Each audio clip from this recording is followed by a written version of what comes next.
Wake up na. You'll go to school. Wake up na. Come on. Ay, sus.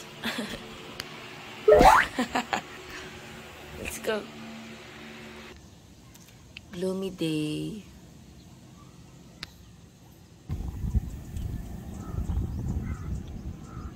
Ang lamig ng hangin ngayon ah.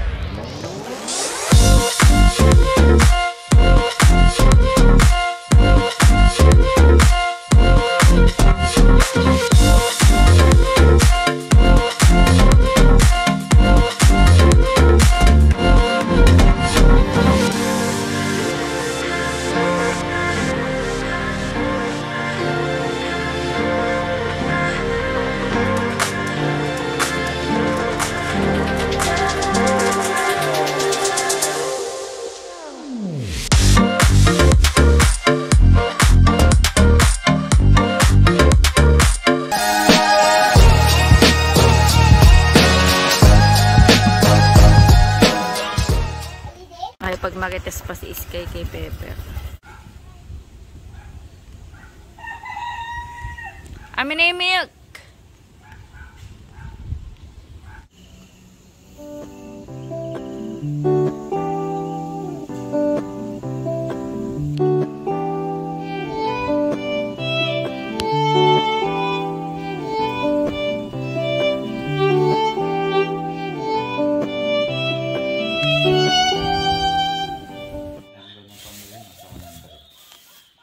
Bumili kang kamatis. Hello guys, good morning. Mahal ng kamatis. Mahal ngayon ng kamatis. Ano yung pinapanood mo? Ano pa? Papayunogin pa yan. Tuwan-tuwa siya. Hello guys, good morning. Meron akong Oxycure. Hayaan na natin yan ha. Kasi namamaga. Kaya nilagyan ko ng gamot.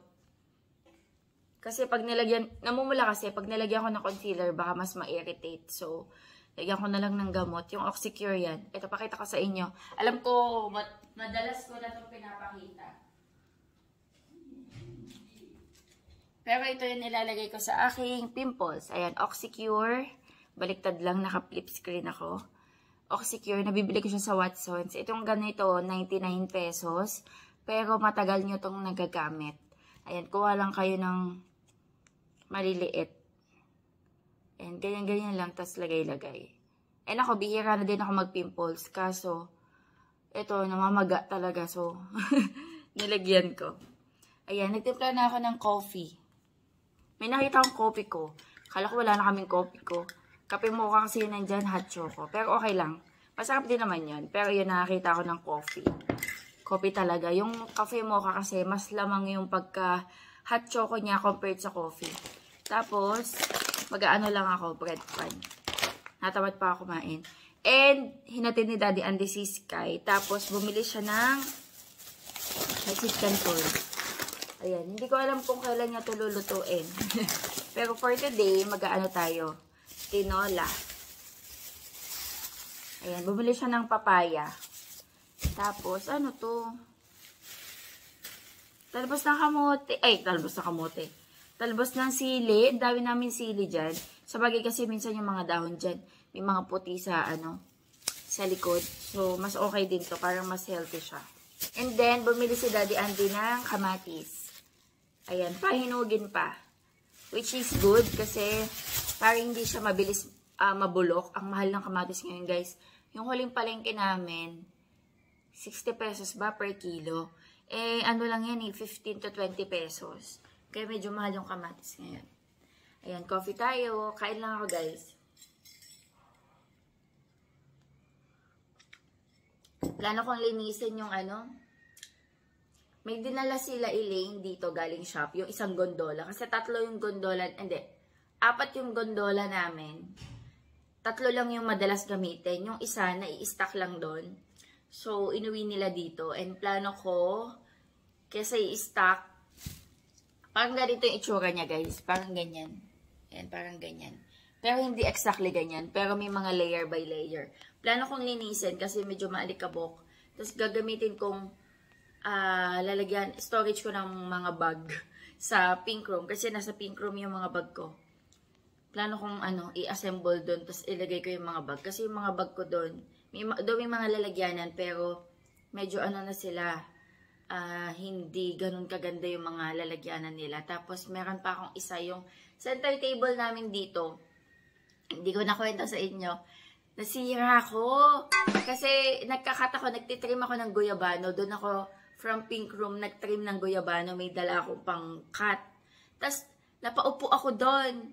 Parang yung weight ko nandun, nasa center table namin na kahoy na hindi ko ginagamit dito kasi nga ang ginagamit ni Iska yung yung study table niya. Nasa taas pinapatungan ko ng mga bag. Nasiro. So, yung ibang mga bag ko doon, walang lalagyanan. So, plano kong nandito, pakita ko sa inyo. Lilinisin ko pa. So, hopefully magawa ko today. Iyon ang plano kong gawin Kasi madami pa akong ibang gawaing bahay. Ayan, ito nandito. Tapos, nandito yung niya. Ayan Ayan, pag meron akong enough time, gagawin ko yun. Dami ko kasing gagawin. Luto. Magluluto akong lunch. Magnanay na guys Nag-announce ako guys. Kaya medyo late na ako nakapag-start ng vlog. Ay, nakapag-greet sa inyo. Naglinis akong bakuran. Nagdilig akong halaman. Maglilinis pa ako ng sala kasi disaster. Ayun.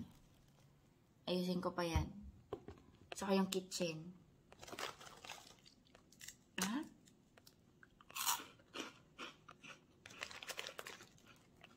Kain tayo. Sarap ko niya to. Pero bakit tamis ka? Tapos ako na-enjoy ko din siya kainin.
Ayan, chicken. Magtinola tayo. Si Daddy Andy daw magluluto. Bet, tinabi mo sana yung mga breast. Tinabi mo na? Si Daddy Andy na guys nagluluto ng tinola. Magdidilig ako sa ng sili. Kumuha ako actually ng sili. Tapos pinapakuha niya din yung charger. Nasaan ba yung timba? Dito pala.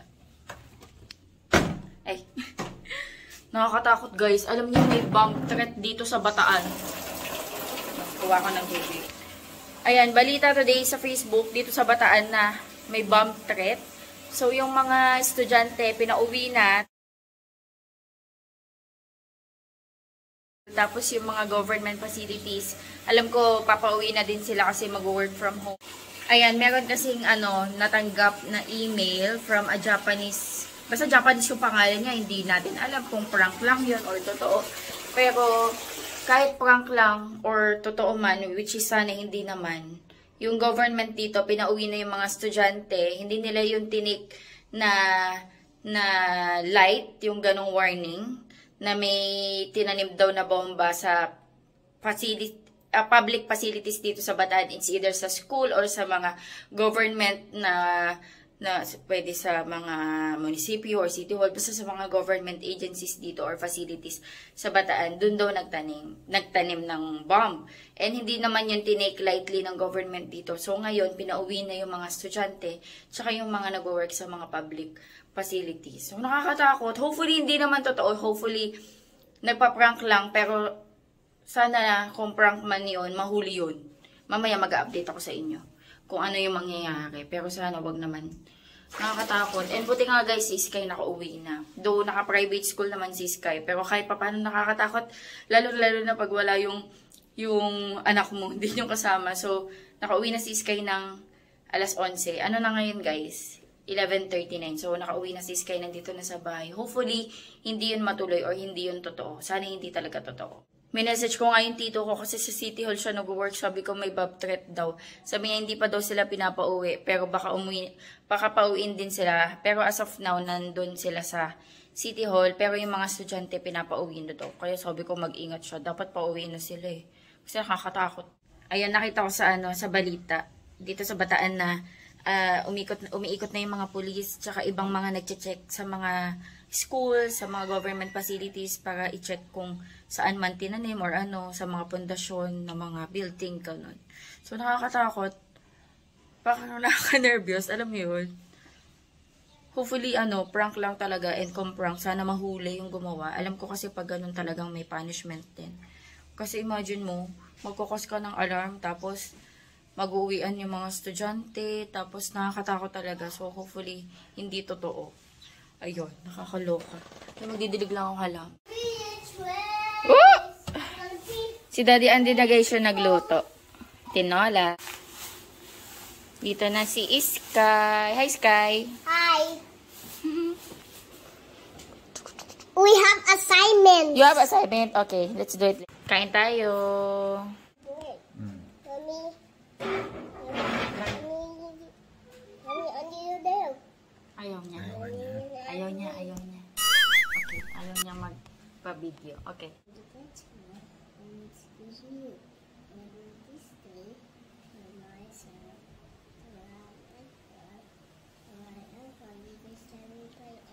Amen. Thank you for the food. Kain tayo, guys. Let's eat na, my love.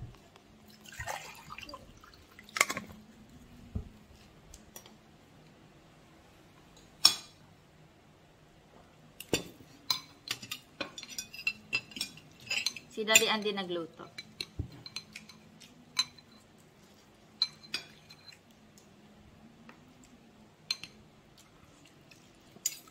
Sarap. Sarap! Let's eat na, my love. Kain si Sky. Yummy!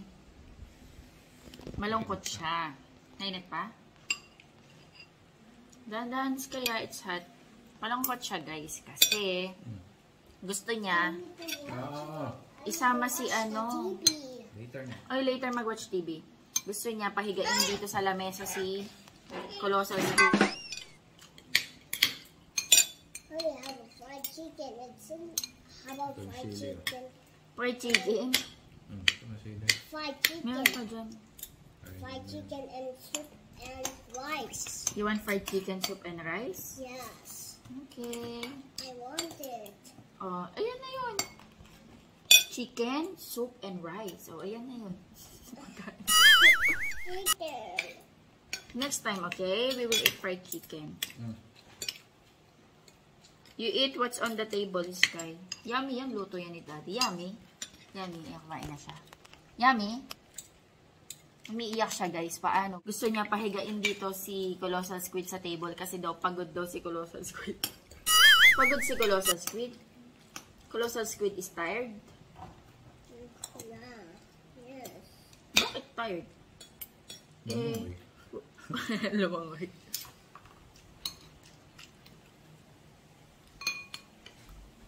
Mommy, Mm. I need to eat it.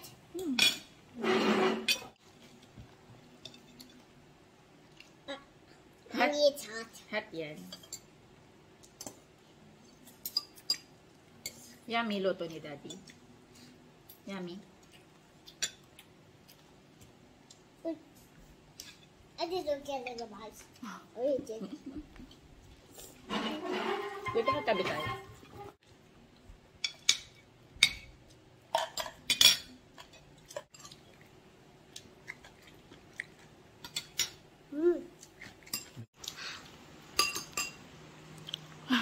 Be, napapasayaw pa siya sa sarap po, be. Napapasayaw pa sa sarap sa luto ni Daddy, no? Sky.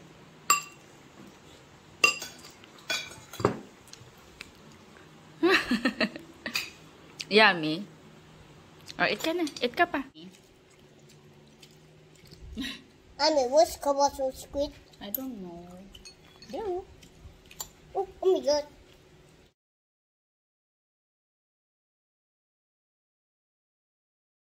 Nandun na si Sky. Nakipaglaro siya sa mga kids. Kuhanin ko guys itong mga bloater natin.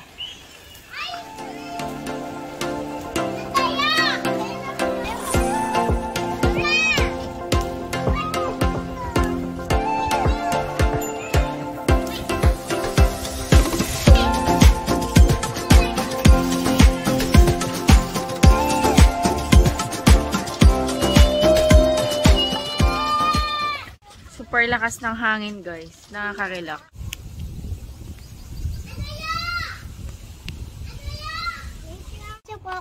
Ay sige, kain ka. Picnic sila dito guys. Kain tayo! Tama yung dalawang Lego mo, Spider-Man. Picnic yung mga bata dito. Ang dami ko ampon. Ang ganda ng sunset o tsaka ng moon. Hi. Say hi! Hi. Ay si Kuya Clyde. Say hi! Mommy. Kita ka? Kita kayo. Ayan, picnic sila He dito. wants to. Gawa ako guys ng tsaa. Ayan, mix yan naman kung ano-ano. Peony yata to. Tapos, dried goji berries, orange peel, bloater natin. Hindi mawawala kasi may supply ako niyan. Green tea. To yellow tea. And then, calamansi. Yung iba piniga ko dito kasi sasawsawan ko ng ng tinola. Ayan. Gawa lang ako ng tsaa namin ni Daddy. And, ayan, lalagyan natin honey. Ayan, init ko yung tinola, guys. Ako na lang hindi pa kumakain. Si Sky, pinakain na siya ni Daddy Andy. Maubos na ba? Uy, konti na lang. Katatapos lang namin gumawa ng assignment ni Sky, values. Saan yun? Ito. Ay, hindi. Okay na pala ito. Nasaan yung ginawa namin assignment? Ay, ito pala. Paste lang ng picture. Ayan, napaprint ako na kay Daddy. Tapos,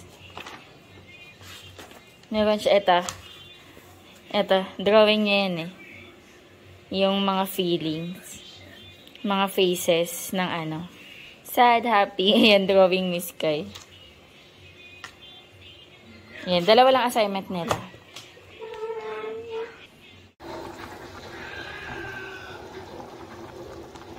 Kain tayo. Dito na ako kakain. Hindi ko na sinalin. Kain. Patis, calamansi, and sili. Ayan. Si Daddy may pinapanood eh. Chinese Drama ba to be? Or series? Movie? Movie yan? Kain tayo guys. Ang sarap kanyo ng hangin sa labas. Today malamig. Noong mga nakakang araw, mainit. Paiba-iba yung panahon. Minsan mainit, minsan malamig. Kaninang umaga, ang sarap ng hangin, tapos sobrang breezy, ganun. Pero nung nakakang araw, ramdam ko yung init eh. So, paiba-iba. Thank you, Lord. Sarap ng sabaw. Init. Ang sarap.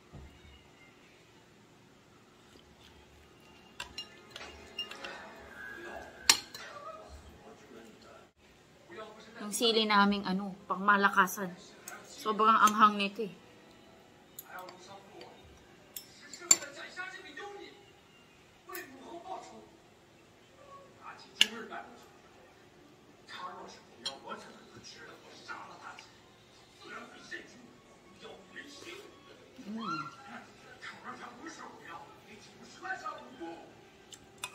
Sarap.